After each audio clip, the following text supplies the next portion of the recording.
Dominique Guédon, co-auteur avec Jean-Claude Leportier de Monsieur la Poussière, qui est disons un théâtre surréaliste pour une comédienne et une danseuse. Voilà, moi je suis Jean-Claude Leportier, je suis marionnettiste, metteur en scène, formateur sur le langage marionnette. Et c'est un langage où je mélange beaucoup danse, jeu d'acteurs, marionnettes de différents styles. Voilà. En fait, c'est la compilation de tas d'expériences avec des gens dans ma famille ou ma famille, je vais dire, adoptive, ma famille martiniquaise adoptive. Et donc, je suis arrivé à une époque où il fallait le dire, trouver un moyen de le dire. Donc, d'où est né ce personnage, Monsieur la Poussière. Et la Poussier. La Poussier, oui, en créole. Et donc, j'en ai parlé avec Jean-Claude. Et puis, on s'est mis à écrire à quatre mains. Voilà. Voilà, moi j'ai écouté tout ce que m'a raconté Dominique.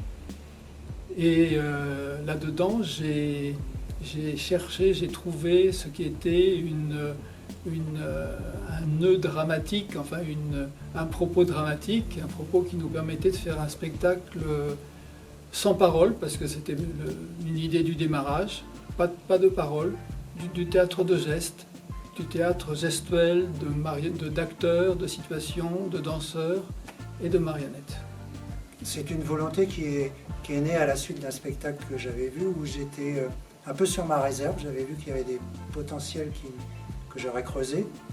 Et donc, oui, je me suis dit que ce que j'avais dans la tête pouvait être porté par une marionnette. Mais quand on dit théâtre sans parole, il y a quand même du texte. Et ce texte, il est porté par la voix de Rita Ravier, qui agit comme une petite fille impertinente au-delà de la porte de l'appartement de Monsieur la Poussière.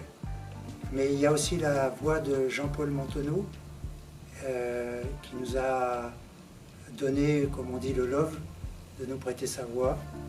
Voilà, donc je tenais à le remercier. Là, les marionnettes qu'on utilise sont de deux sortes. Des marionnettes qu'on appelle plutôt sur table, avec un corps entier et qui sont faites pour travailler sur un plateau ou dans l'espace. Nous, on les utilise aussi beaucoup dans l'espace. Parce que ce spectacle est construit un peu comme une logique de rêve. C'est-à-dire qu'il n'y a pas d'endroit matériel, physique, unique. On passe dans les souvenirs de Monsieur la Poussière, on passe dans ses rêves, on passe dans ses fantasmes. Et donc le spectacle est une espèce de balade onirique qui parle de la fin de sa vie, mais qui parle aussi de ses amours, ses désirs, ses souvenirs heureux, voilà, tout ça. Le thème est quand même intéresse les adultes, puisque c'est une fin de vie, mais c'est traité d'une façon humoristique, c'est traité d'une façon très légère, et c'est abordable par des jeunes, assez jeunes, puisqu'à partir de 10 ans.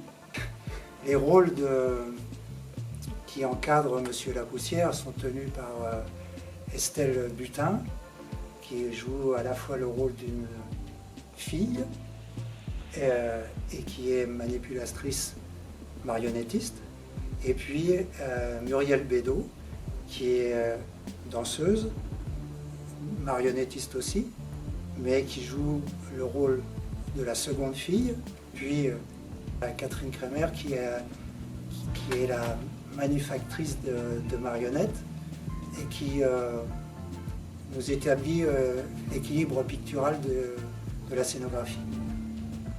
À la fin de cette période de résidence de création, nous serons programmés aux Trois-Îlets, nous serons programmés au Carbet, aux Anses d'Arlet, aux Prêcheurs, pour ensuite partir en Guyane et revenir pour être accueillis au Festival de Fort-de-France.